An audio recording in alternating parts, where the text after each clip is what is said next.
하나님 말씀입니다. 로마서 7장 1절에서 25절까지 교독합시다. 형제들아, 내가 법 아는 자들에게 말하노니 너희는 그 법이 사람이 살 동안만 그를 주관하는 줄 알지 못하느냐. 남편 있는 여인이 그 남편 생전에는 법으로 그에게 매임받으나 만일 그 남편이 죽으면 남편의 법에서 벗어나느니라. 그러므로 만일 그 남편 생전에 다른 남자에게 가면 음녀라. 그러나 만일 남편이 죽으면 그 법에서 자유롭게 되나니 다른 남자에게 갈지라도 음녀가 되지 아니하느니라. 그러므로 내 형제들아 너희도 그리스도의 몸으로 말미암아 율법에 대하여 죽임을 당하였으니 이는 다른 이 곧 죽은 자 가운데서 살아나신 이에게 가서 우리가 하나님을 위하여 열매를 맺게 하려 함이라. 우리가 육신에 있을 때에는 율법으로 말미암는 죄의 정욕이 우리 지체 중에 역사하여 우리로 사망을 위하여 열매를 맺게 하였더니 이제는 우리가 얽매였던 것에 대하여 죽었으므로 율법에서 벗어났으니 이러므로 우리가 영의 새로운 것으로 섬길 것이요 율법 조문에 묵은 것으로 아니할지니라. 그런즉 우리가 무슨 말을 하리요? 율법이 죄냐? 그럴 수 없느니라. 율법으로 말미암지 않고는 내가 죄를 알지 못하였으니 곧 율법이 탐내지 말라 하지 아니하였더라면 내가 탐심을 알지 못하였으리라. 그러나 죄가 기회를 타서 계명으로 말미암아 내 속에서 온갖 탐심을 이루었나니 이는 율법이 없으면 죄가 죽은 것입니다. 전에 율법을 깨닫지 못했을 때에는 내가 살았더니 계명이 이름에 죄는 살아나고 나는 죽었도다. 생명에 이르게 할 그 계명이 내게 대하여 도리어 사망에 이르게 하는 것이 되었도다. 죄가 기회를 타서 계명으로 말미암아 나를 속이고 그것으로 나를 죽였는지라. 이로 보건대 율법은 거룩하고 계명도 거룩하고 의로우며 선하도다. 그런즉 선한 것이 내게 사망이 되었느냐? 그럴 수 없느니라. 오직 죄가 죄로 드러나기 위하여 선한 것으로 말미암아 나를 죽게 만들었으니 이는 계명으로 말미암아 죄로 심히 죄되게 하려 함이라. 우리가 율법을 신령한 줄 알거니와 나는 육신에 속하여 죄 아래 달렸도다. 내가 행하는 것을 내가 알지 못하노니 곧 내가 원하는 것은 행하지 아니하고 도리어 미워하는 것을 행함이라. 만일 내가 원하지 아니하는 것을 하면 내가 이로써 율법이 선한 것을 시인하노니 이제는 그것을 행하는 자가 내가 아니요 내 속에 거하는 죄니라. 곧 내 육신에 선한 것이 거하지 아니하는 줄을 아노니 원함은 내게 있으나 선을 행하는 것은 없도다.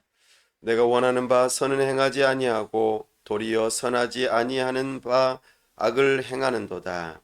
만일 내가 원하지 아니하는 것을 하면 이를 행하는 자는 내가 아니요 내 속에 거하는 죄니라. 그러므로 내가 한 법을 깨달았노니 곧 선을 행하기 원하는 나에게 악이 함께 있는 것이로다. 내 속사람으로는 하나님의 법을 즐거워하되 내 지체 속에서 한 다른 법이 내 마음의 법과 싸워 내 지체 속에 있는 죄의 법으로 나를 사로잡는 것을 보는도다. 오 보라 나는 공고한 사람이로다. 이 사망의 몸에서 누가 나를 건져내랴. 다 함께요. 우리 주 예수 그리스도로 말미암아 하나님께 감사하리로다. 그런즉 내 자신이 마음으로는 하나님의 법을 육신으로는 죄의 법을 섬기노라. 아멘. 다 함께 기도하겠습니다. 하나님 아버지 은혜와 사랑을 감사합니다. 복되고 거룩한 주일 하나님 앞에 나와왔습니다. 우리가 하나님의 말씀 듣기를 사모하고 주님의 영광 보기를 간절히 바랍니다. 성령 하나님, 우리의 눈과 귀를 여셔서 참으로 우리가 하나님의 영광을 보고 즐거워하고 우리가 주님의 음성을 듣고 더 분명히 진리를 깨달아 하나님을 점점 더 사랑할 수 있도록 뜨겁게 사랑할 수 있도록 우리의 심령에 불을 붙여 주시옵소서. 그리하여 우리의 의지가 하나님 앞에 겸손하게 드려져 하나님의 뜻을 따라 순종하고자 결단하는 시간 되도록 은혜 베풀어 주시옵소서. 하나님 아버지, 가운데 교회를 세우시고 여기까지 인도하심을 감사합니다. 우리에게 새로운 예배 장소를 허락하시고 계약하게 하시며 이제 이곳 슈피랜드 학원에서 나아갈 준비를 하게 하시니 감사합니다. 우리 하나님께서 은혜 주셔서 이곳 가운데 함께 하시고 이곳을 찾아오는 모든 심령들이 주님의 복을 받는 자들이 다 될 수 있도록 도와주시며 또 우리가 새롭게 나아가는 그 장소에서도 우리 하나님께서 함께 하시고 참으로 이 지역사회 별내 도시를 잘 섬길 수 있는 우리 모두가 될 수 있도록 은혜 베풀어 주시옵소서. 이 일을 위하여 여러 가지 기도하며 준비하고 있습니다. 물질의 동역자 또 함께 교회를 세워 나아갈 지체들 우리 하나님께서 보내주시고 우리가 교회로 지어져 가는 역사가 있도록 도와주시며 이 지역사회 가운데서 꼭 필요한 교회가 될 수 있도록 은혜 베풀어 주시옵소서. 건강하게 이 도시가 성장하는 일에 있어 우리 교회가 귀하게 쓰임받을 수 있도록 은혜 베풀어 주시옵소서. 하나님 아버지, 위정자들을 긍휼히 여겨주시고 참으로 하나님 앞에서 겸손하게 이 나라를 잘 다스릴 수 있도록 도와주시옵소서. 우리 귀한 선교사님들 붙들어 주시고 성령으로 충만케 하여 주시옵소서. 우리 주 예수 그리스도의 이름으로 기도하옵나이다. 아멘. 오늘은 신자는 죄인인가 의인인가 라는 제목으로 주의 말씀을 선포합니다. 오늘 로마서 7장 굉장히 긴 내용인데 우리가 한꺼번에 읽으면서 한 가지 내용을 살펴보려고 합니다. 우리가 신자로서 또 성도로서 교회로서 살아감에 있어서 가장 큰 걸림돌 가운데 하나가 바로 율법입니다.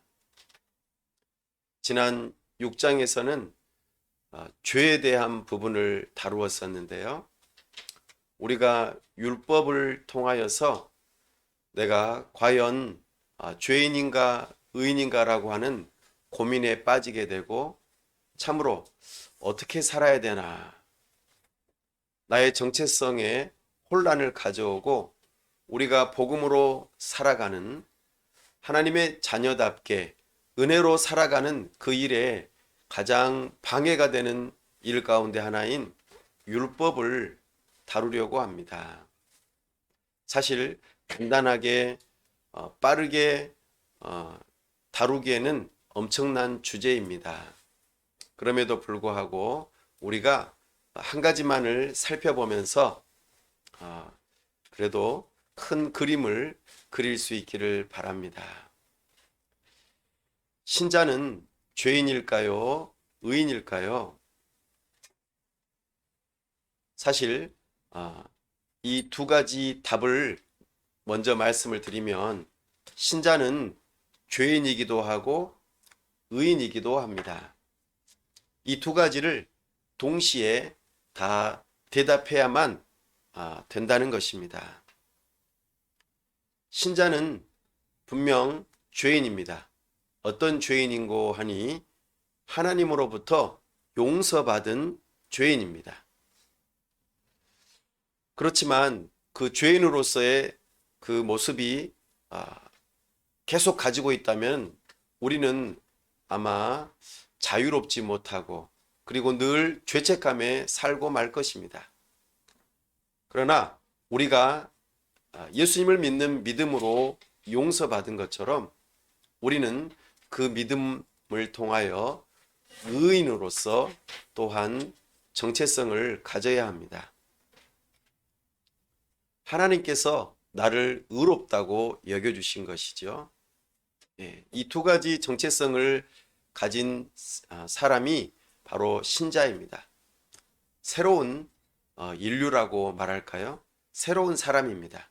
전혀 이 세상에서 찾아볼 수 없는 새로운 부류의 사람들이 신자라는 것입니다.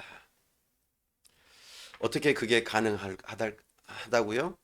바로 예수님을 믿는 믿음으로 가능하다는 것입니다. 특별히 오늘 사도 바울이 로마서 7장을 이야기할 때에 사람이 율법에 대하여 죽었다라는 표현을 사용합니다.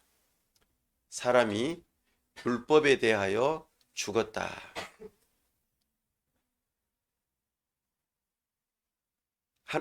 사람이 율법에 대하여 죽는 것을 사도 바울은 사람이 결혼하고 난 다음에 결혼 관계가 어떻게 멈추어지는지 그것을 비유로 설명합니다.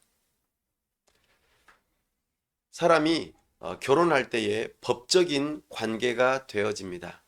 법적으로 서로가 하나가 되어지고 한 가족이 되어지고 서로가 서로에게 책임과 또 권리가 있는 그런 관계가 되어집니다. 그래서 결혼은 법적인 관계라고 말합니다. 근데 그 법적인 관계가 이제 멈추고 더 이상 소용이 없게 되려면 어떻게 되어야 하는가? 바로 죽어야 한다는 것입니다. 사별을 통하여 법적인 관계가 멈추어지는 것이죠. 우리가 세상을 살아가면서 어떤 빚을 지거나 또는 엄청난 범죄에 연루되었을 때에 사람들이 거기에서 벗어나기 위해서 선택하는 방식 가운데 하나가 죽음을 선택합니다. 왜냐하면 죽으면 그 법적인 책임을 더 이상 묻지 않기 때문입니다. 이것이 문제를 해결하는 방식이라고 여기는 것이죠. 그러나 그렇다고 해서 그 문제가 완전히 없어지는 것은 아닙니다. 다만 죽은 당사자만 그 문제에서 벗어날 뿐입니다. 그러니 우리는 극단적으로 그와 같은 부분들을 선택해서는 안 될 것입니다. 무슨 이야기를 하려고 한 것입니까? 사람이 세상을 살아가면서 법 안에 있고 법 아래에 있다는 것입니다. 우리 모든 사람들이 다 그러하다는 것을 이야기하고 있습니다. 법에서 벗어나려면 죽어야 된다라고 말씀을 드렸는데요. 사도 바울이 그 이야기를 하고 있습니다. 우리가 어떻게 하면 율법으로부터 벗어날 수 있는가? 그것은 죽어야 한다라는 것인데요. 우리 예수님께서 우리를 대신하여 법의 심판을 대신 받으셨습니다. 그렇게 죽으셨습니다. 그 예수님을 믿는 믿음으로 연합된 우리도요, 이제는 함께 법에 대하여 죽게 되었다라고 말합니다. 이것은 순전히 실제적인 죽음이 아니라 믿음으로 죽었다라는 표현을 사용합니다. 하나님의 율법은요, 1.1획도 변하지 않고 없어지지 않아요. 꽃은 시들고 풀은 마르지만 하나님의 말씀은 영원하다고 이사야 선지자가 말했습니다.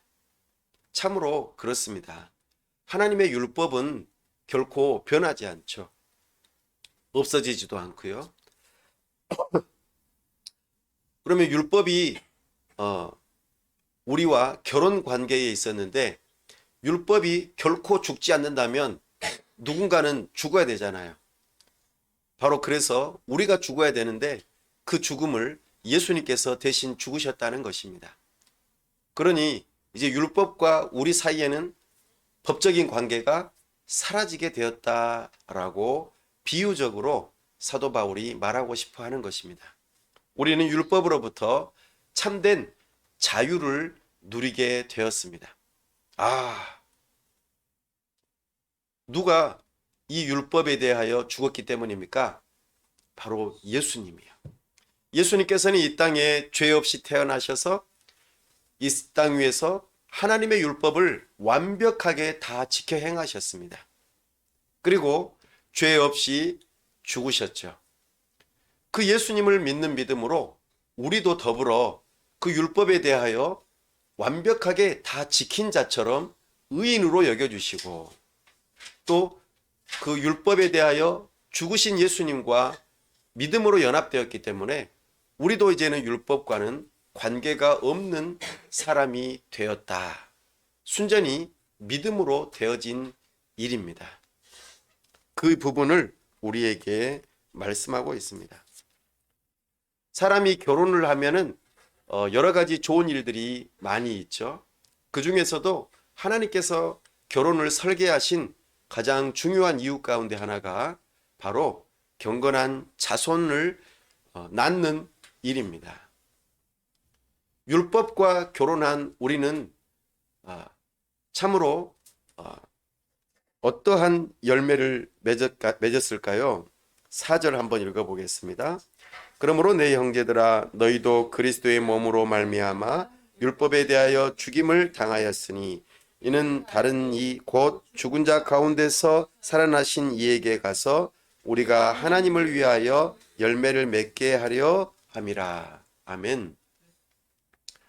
우리가 율법에 대하여는 죽은 존재가 되어져서 더 이상 결혼 관계가 아닌데 새롭게 예수님과는 결혼 관계가 되어져서 이제는 예수님을 통하여서 새로운 열매, 자녀손들을 낳게 되는데 그 열매를 가리켜 거룩이라고 하는 표현을 사용합니다.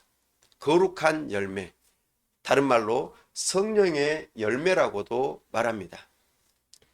5절에서 보면은요, 우리가 육신에 있을 때에는 율법으로 말미암는 죄의 정욕이 우리 지체 중에 역사하여 우리로 사망을 위하여 열매를 맺게 하였더니.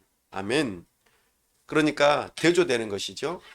율법과 결혼 관계에 있던 우리는 항상 죄에 해당되는 열매, 죄가 시키는 열매, 이것들을 늘 자녀손으로 맺었다는 거예요. 우리의 삶 속에서.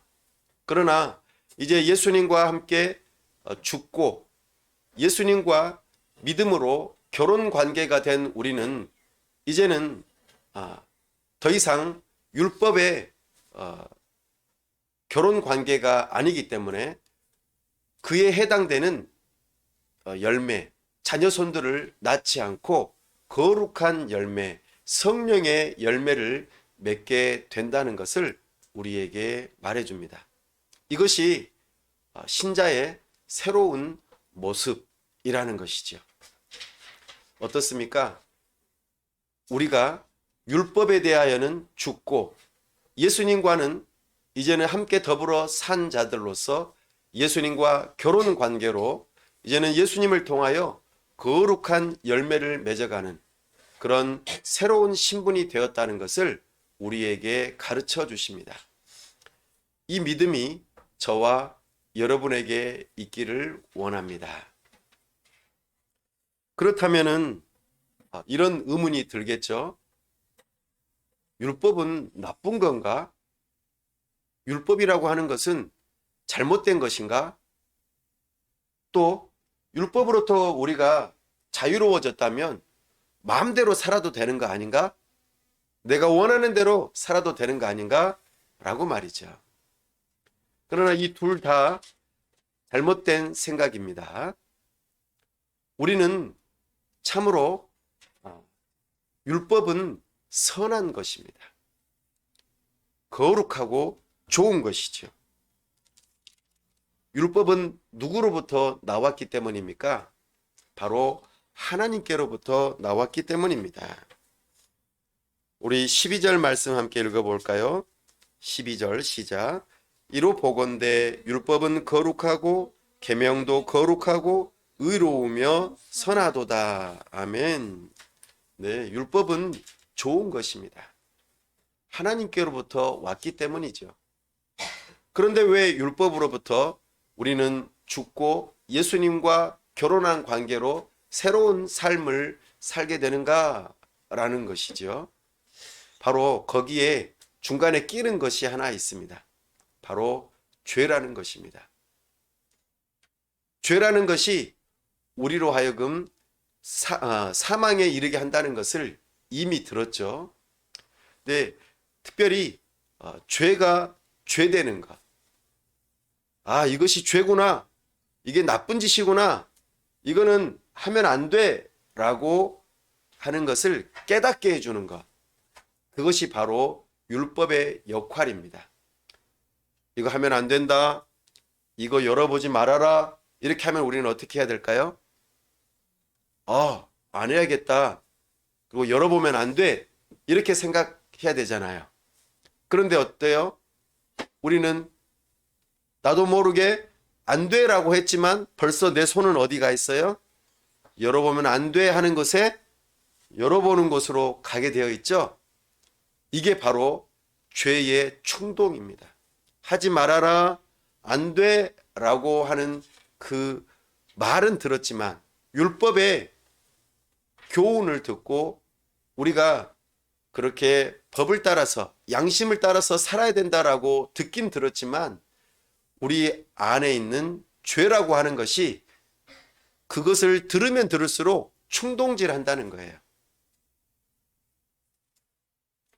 그리스 로마 신화에 판도라 상자라고 들어보셨나요?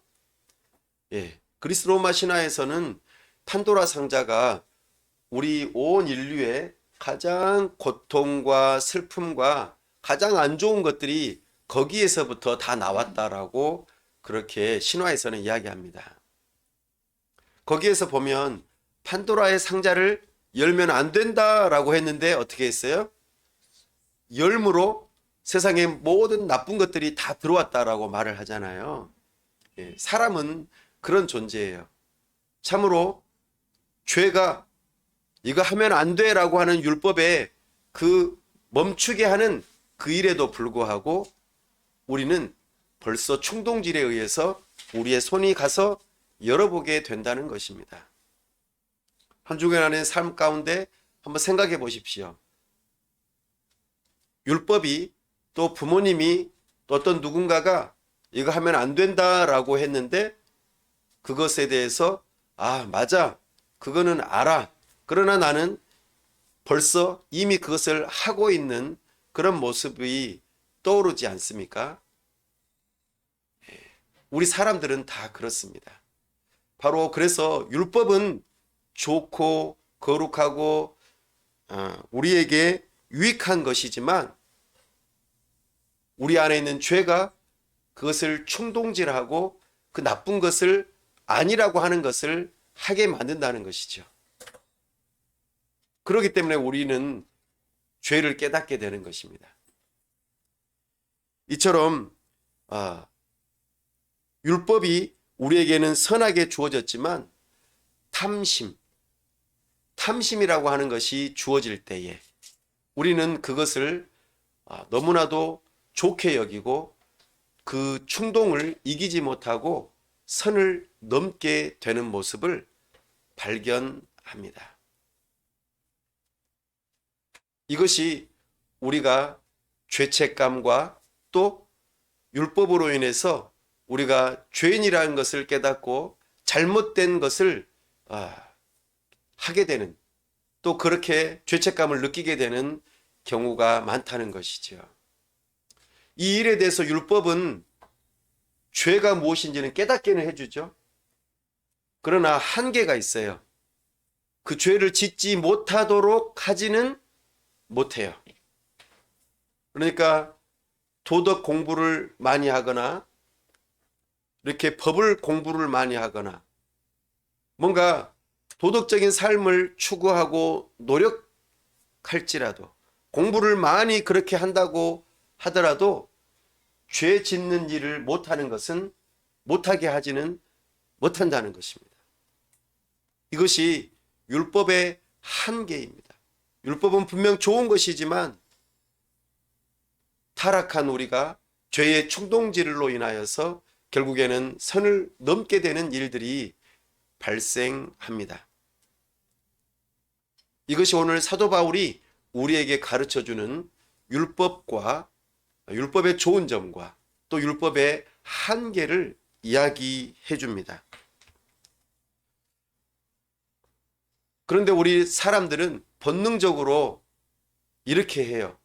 내가 이거는 지켰어요. 저것은 지켰어요. 그러니까 저 괜찮지 않아요? 라고 그렇게 내가 괜찮은 일을 했던 것에 대해서 자랑하고 싶어 한다는 것이죠. 그러나 우리는 그걸로도 다 하나님 앞에서 그 율법의 절대적인 기준 앞에서 만족시켜 줄 수 없습니다. 율법은 완벽하게 지켜야 돼요. 한 번이라도 어기면 소용이 없어요. 그렇기 때문에 우리는 율법이 얼마나 우리에게 짐이 되겠어요. 율법은 분명 좋은 것이지만 우리 안에 있는 죄가 충동질해서 그 선을 넘어가게 되는 것을 가르쳐 주잖아요. 우리가 스포츠를 할 때에도 휙 하고 심판이 휘슬을 불겠죠? 왜요? 우리가 반칙을 했기 때문이에요. 바로 그런 역할을 율법이 하는 거예요. 반칙을 못하게는 못하지만 그것이 반칙이라는 것을 깨닫게는 해준다는 것이죠. 그러니 우리가 한 번이라도 그 법을 어기게 되면 우리는 하나님 앞에서 죄를 깨닫게 되고 결국에는 벌을 받게 되어 있어요. 이것이 우리의 한계입니다. 율법의 한계이기도 하죠. 근데 우리는 본능적으로 하나님 저는 이거 했어요. 하나님 저것도 했어요. 하나님 저 예배도 잘 드렸어요. 저 우상 숭배도 안 했습니다. 하나님 저 하나님의 이름을 높이는 찬양도 잘했어요. 저 주일도 잘 지켰어요. 저 부모님 말씀에 순종도 잘했어요. 이런 식으로 말이죠. 그러나 예수님께서는 그런 사람을 향하여서 한마디 하세요. 산상수훈에서 너가 형제를 미워하는 마음만 가지고 있어도 너는 형제를 향하여 살인한 자다. 이렇게 말씀하세요. 벌써 나는 행동을 한 것을 가지고 하나님 앞에 자랑하고 있는데 우리 하나님께서는 너가 탐심, 너의 마음 속에서 누군가를 미워하는 것, 무언가를 욕심내는 것, 이것마저도 죄라고 이야기하시는 거예요. 너무나 하나님의 법의 기준은 높죠. 거기서 하나라도 어기면은 죄라는 거예요. 심지어는 내가 행동도 안 했는데 마음으로만 먹었는데도 죄라고 말을 하는 거예요. 율법에서 벗어났다라는 거예요. 하나님의 법은 이처럼 높고 완벽해요. 그러니 우리는 실망할 수밖에 없죠. 어떻게 해야 될까요? 오늘 사도 바울은 자기 자신이 율법학자로서 구약의 능한 자로서 어떻게 하면 구원을 받는지를 잘 알고 있었어요. 완벽하게 하나님의 법을 잘 지키면 된다고 생각했어요. 그리고 자기 자신은 그렇게 지키고 있다고 생각했어요. 그러나 돌이켜보니 결코 그렇지 못했음을 발견해요. 율법은 이거를 해라 라고 하지만 내 마음 깊은 곳에서부터는 죄가 나를 충동질하고 다른 것을 선택하도록 그렇게 이끌어 간다는 것을 보게 되는 것이죠. 우리 14절과 15절 말씀 함께 읽어볼까요?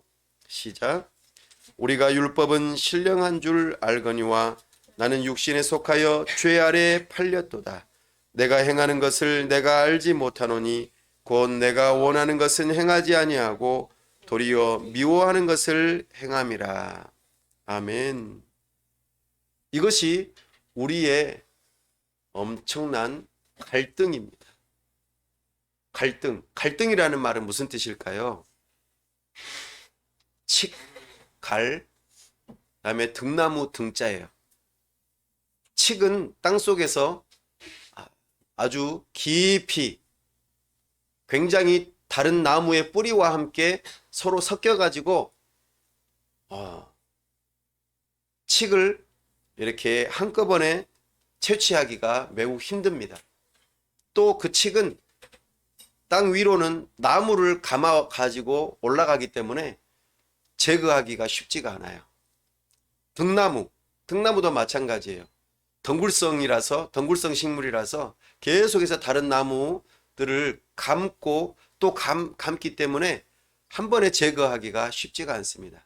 그러니까 칡, 갈, 등나무 등, 칡하고 등나무하고 서로가 얽히고 설켰다면은 이거는 더더욱 풀기 힘든 일이겠죠? 네, 이게 갈등이에요.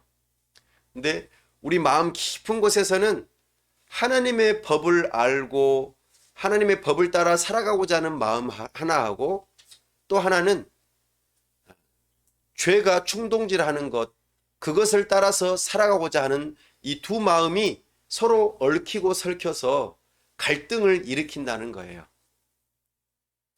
우리의 모든 사람들의 한계입니다.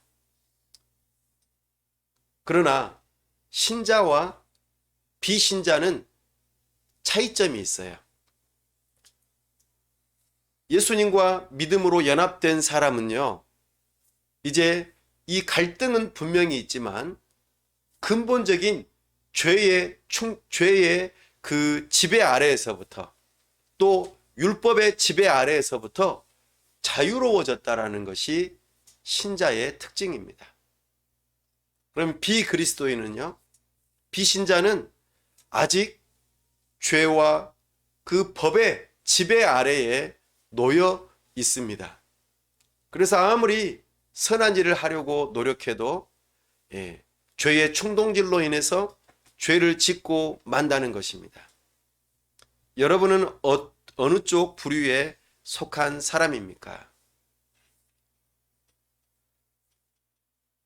서두에 말씀드렸죠. 신자는 죄인인가 의인인가 둘 다라고 말씀드렸습니다. 신자는 죄의 형벌과 그리고 죄의 지배로부터 완벽하게 벗어났습니다. 그러나 우리의 육신을 가지고 있는 한 우리는 죄라고 하는 것이 계속해서 존재합니다. 그럼에도 불구하고 죄의 지배로부터 이제는 벗어나 착한 일을, 하나님께서 기뻐하시는 일을 선택하고 할 수 있는 사람이 되었다는 것입니다. 이것이 큰 차이점입니다. 여러분들은 어떻습니까? 사도 바울은 지금 과거에 이 두 개의 갈등이 분명히 있었는데 이제는 그 갈등이 지금도 있지만 하나님의 선한 일을 선택해서 할 수 있게 되었다라고 말합니다. 21절 말씀 함께 읽어볼까요? 네, 시작.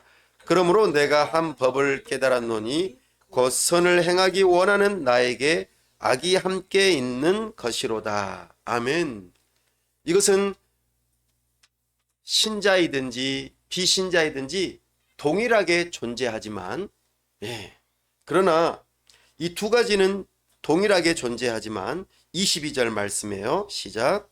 내 속사람으로는 하나님의 법을 즐거워하되 23절이요.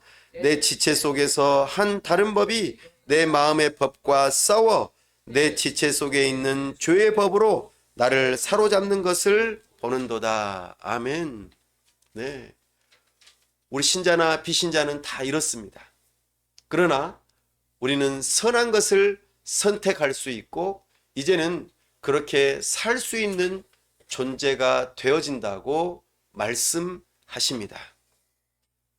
사도 바울도 얼마나 고민이 되었던지 24절에 보니까 이렇게 말했어요. 오호라 나는 곤고한 사람이로다. 이 사망의 몸에서 누가 나를 건져내랴. 그러니까 나의 몸이 있는 한 죄라고 하는 것이 여전히 충동질을 한다는 것입니다. 이 몸이 뭐 할 때까지요? 죽을 때까지. 그러면 언제 우리는 완벽하게 자유로워지고 더 이상 죄를 짓고 싶어도 지을 수 없는 상태가 언제 될까요? 예수님께서 다시 오실 때, 우리가 부활할 때, 우리의 몸이 죽었다가 부활할 때에 그때에는 더 이상 죄가 우리를 붙들지 못합니다. 그것을 소망하는 마음으로 지금 사도 바울이 이야기하고 있습니다. 그렇다면 이 세상에서 신자에게는 어떤 소망이 있을까요? 그 해답이 마지막 절에 나타납니다. 25절 시작. 우리 주 예수 그리스도로 말미암아 하나님께 감사하리로다. 그런즉 내 자신이 마음으로는 하나님의 법을 육신으로는 죄의 법을 섬기노라. 아멘. 사랑하는 여러분, 우리는 하나님께 감사해야 합니다. 왜냐하면 바로 우리 주 예수 그리스도 때문입니다. 예수님께서 우리의 주님이 되시고 우리의 구원자가 되시기 때문에 이제는 우리는 비록 우리 마음 안에서 선한 것을 행하는 것과 또 죄의 몸이 우리를 붙드는 이 두 가지가 동시에 공존하지만 선한 것을 선택할 수 있는 사람이 된다는 것입니다. 거룩한 열매, 성령의 법을 따라서 성령의 좋은 열매들을 맺을 수 있는 사람들이 된다는 것입니다. 그 근거가 뭐라고요? 우리 주 예수 그리스도. 이것이 우리에게는 복음입니다. 우리는 어떻게 구원을 받았습니까?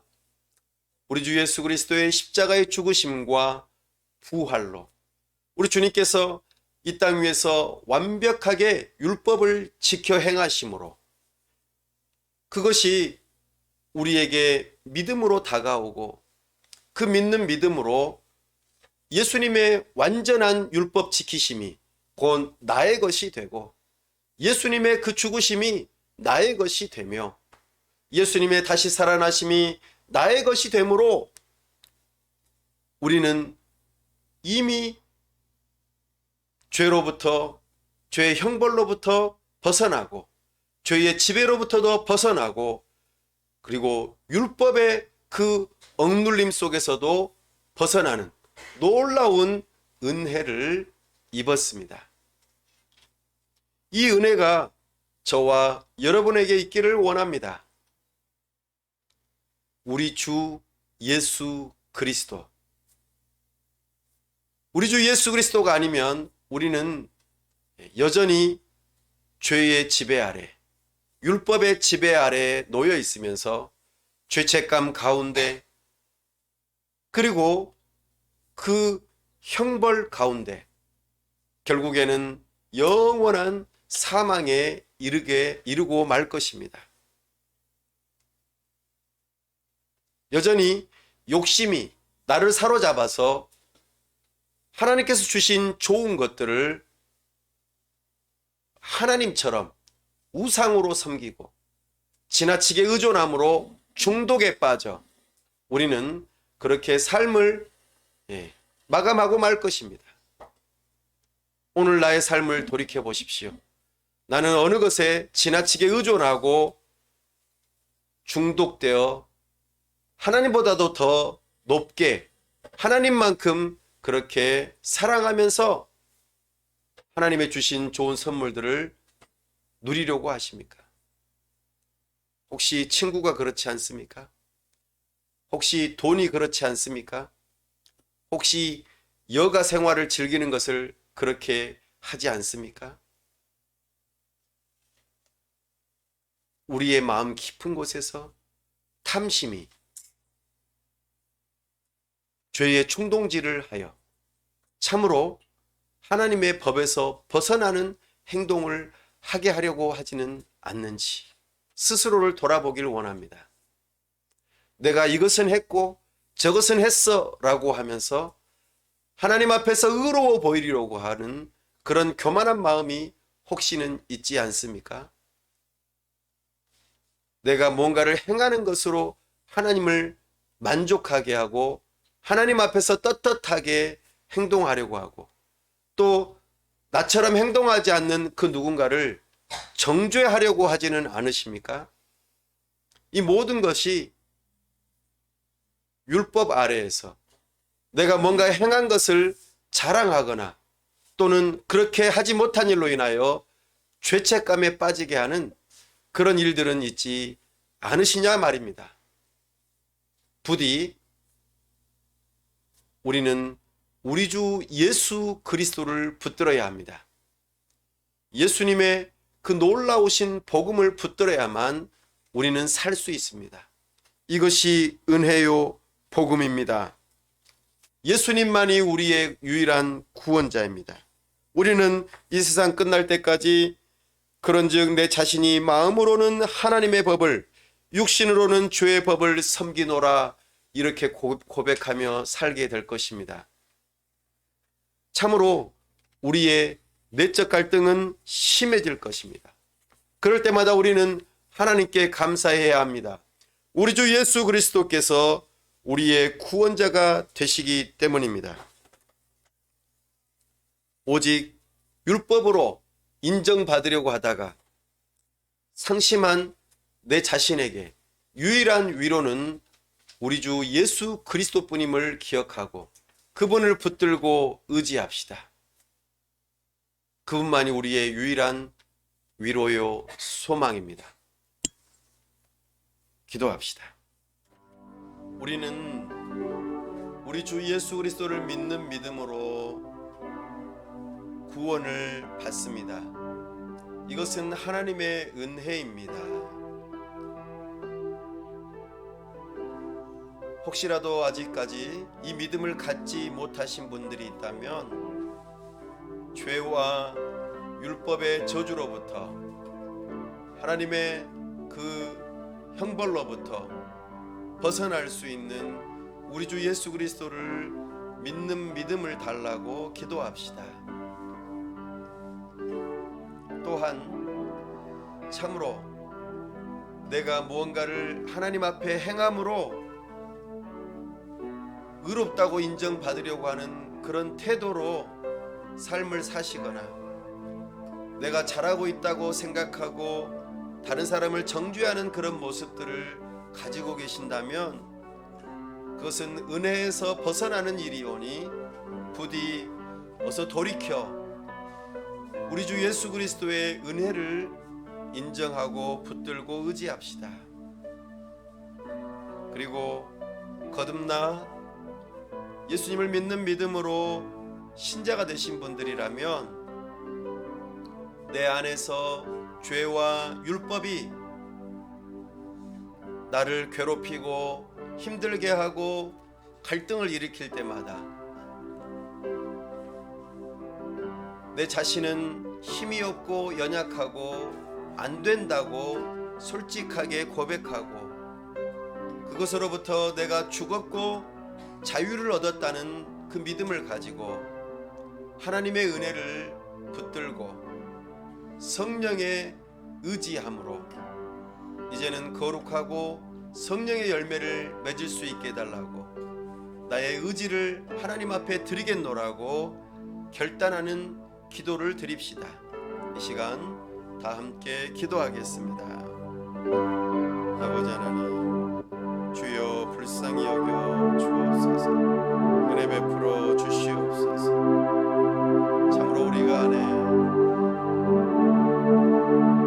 죄책감에 빠져 또 방종에 빠져서 참으로 억눌려 있는 자, 아무렇게나 살아버리는 자들 있지 않습니까? 주여, 그런 자들에게 우리 주 예수 그리스도의 은혜의 복음이 들려지게 하시고 믿음을 가질 수 있도록 도와주옵소서. 우리의 신앙생활을 주여 걸림돌이 되는 이 죄의 충동질 속에